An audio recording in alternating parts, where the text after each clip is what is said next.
What would Jesus do? She asked me, her voice condescending and nasty, and I wonder why she wants to harass me. Why she wants to use her religion as a stick to beat me into submission, to fill me with her inhibitions and her notions of moral decisions. So in answer to her question, I said, I don't think Jesus would behave like you.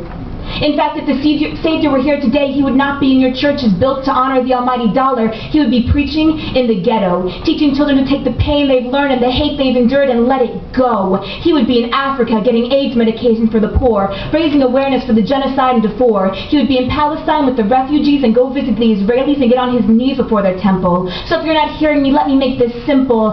Jesus would be in the streets, preaching for those who can't get relief, so forgive me if I don't follow your systematic beliefs, and if I don't pay attention when you have the gall to tell me my faith won't get me to heaven, because I don't think that's your call. So watch what you say in Jesus' name, because if he were standing next to you, I don't think he'd say the same. I think he'd value all opinions, cast a blind eye to wealth, race, and religion. So if I came across the Messiah, I'd offer him a ride to the local open mic.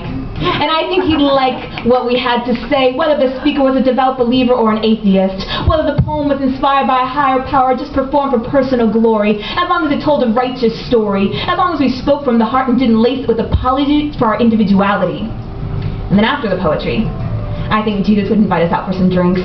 And he'd buy, because what else could you expect from the man that turned water into wine? And we would all stay up late, filling the bar with laughter and debate, arguing our opinions but never falling victim to hate. And yes, he'd spread the gospel, but wouldn't be offended if we didn't follow him around the world like his apostles. And I imagine as we were leaving, saying our goodbyes and settling our tab for the evening, he would come up to us and say that he knows we have to be at work in the morning. But life often ends without warning, so stay up late and make love. And wake your kids up just to tell them they're a blessing. And don't worry about the future so much, because there will be plenty of time for confessing. And we could all take our cue from him, because even after a late night, you could find him at church the next day, singing hymns with joy from the diaphragm. And next week he'd be at temple, speaking Yiddish with the rabbi. And no, he wouldn't cast a blind eye to some of the sins being committed in Allah's name, but that wouldn't change the fact he'd fast for Ramadan. So back to the original question. What would Jesus do? Well, I'm not sure exactly, but I get the feeling he'd like the message I'm spreading a lot more than the negativity coming from you.